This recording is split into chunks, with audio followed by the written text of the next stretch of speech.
নমস্কার, আপনারা দেখছেন ওঙ্কার বাংলা। এই মুহূর্তে আপনাদের সঙ্গে আমি সুপর্ণা। আসছি বিস্তারিত খবরে। জল্পনার উঠেছিল 21শে জুলাই তৃণমূলের শহীদ স্মরণ সভায় বিজেপি নেতা দিলীপ ঘোষ তৃণমূলে যোগ দিতে চলেছেন। আর এই গুজবে ইন্ধন জুগিয়েছিলেন দিলীপ নিজেই।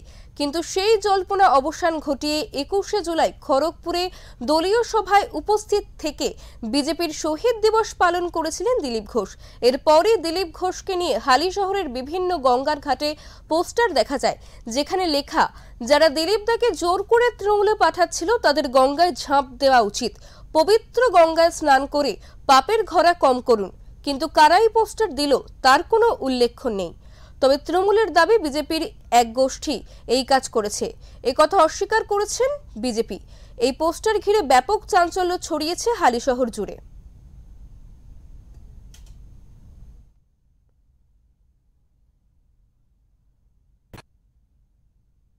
আজকে হালিশহরে খুঁজলে পরে আপনি খুব বড় জোর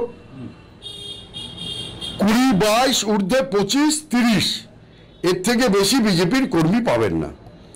এই 30-এর ভেতরে আবার তিনখানা গ্রুপ, মানে এক কথা গোয়ালে গন্ডগোল। এই তিনটে গ্রুপ, একজন সুকান্ত বাবুর গ্রুপ, একজন দিলীপ বাবুর গ্রুপ, একজন শুভেন্দু বাবুর গ্রুপ। এইবার যে গ্রুপের লোক তার অপোনেন্ট গ্রুপকে দিয়েই বলি করিয়েছে এটা, আর তারাই চেয়েছিল তৃণমূলের দিলীপ বাবু তৃণমূলে আসলো কি না আসলো, আর আসলেই আমার দল তাকে অ্যাকসেপ্ট করবে কি করবে না সেটা আমাদের সম্পূর্ণভাবে আমাদের দলীয় নেতৃত্বের, উচ্চ নেতৃত্বের ব্যাপার। হালিশহরের মতো একটা ছোট্ট জায়গায় এই গ্রুপিজমের প্রতিফলন গতকাল 21শে জুলাই রাত্রে মনে হয়েছে, আজকে সকাল থেকে দেখা গেছে। তাতে আমাদের বিন্দু বিসর্গ ইন্টারেস্ট নেই।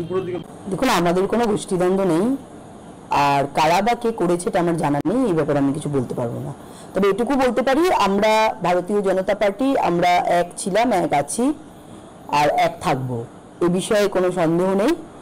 আর আমাদের মধ্যে কোনো গোষ্ঠীদ্বন্দ্ব নেই। যাদের মধ্যে গোষ্ঠীদ্বন্দ্ব রয়েছে সেটা প্রকাশ্যেই আমরা দেখতে পাচ্ছি। তৃণমূল মারছে আর তৃণমূলই মরছে। তো গোষ্ঠীদ্বন্দ্ব তাদের মধ্যে, সেটা প্রকাশ্যে, সেটা সারা পশ্চিমবঙ্গের মানুষ দেখতে পাচ্ছে। টাউন সভাপতি বললেন যে ওদের লোকজন নেই, 20-30 জন লোক আছে, তারপরে শুভেন্দু গোষ্ঠী একটা, সুকান্ত গোষ্ঠী একটা। লোকজন নেই তো বিজেপিকে এত ভয় পায় কেন? লোকজন নেই, বিজেপিতে যারা বুথে বসে তাদের মারতে হয় কেন? তাদের এত কেস দিতে হয় কেন? কিসের ভয়? যদি বিজেপির কোনো লোক না থাকে তাহলে এদের এত কিসের ভয়? আমরা তো কালকে দেখলাম 21শে জুলাই মাননীয় মুখ্যমন্ত্রী, যিনি 2006 সালে ভোটার লিস্ট ছুঁড়ে মেরেছিলেন, আজকে সেই ভোটার লিস্ট থেকে সেই ঘুষপেটিয়া বা সেই অনুপ্রবেশকারীদের নাম কেটে যাওয়ার ভয়ে তার মুখে যে ভয়ের ছাপ, সেটা তো প্রকাশ্যে এলো। ভয় কারা পাচ্ছেন সেটা ওনারাই ভাববে আগামী দিনে।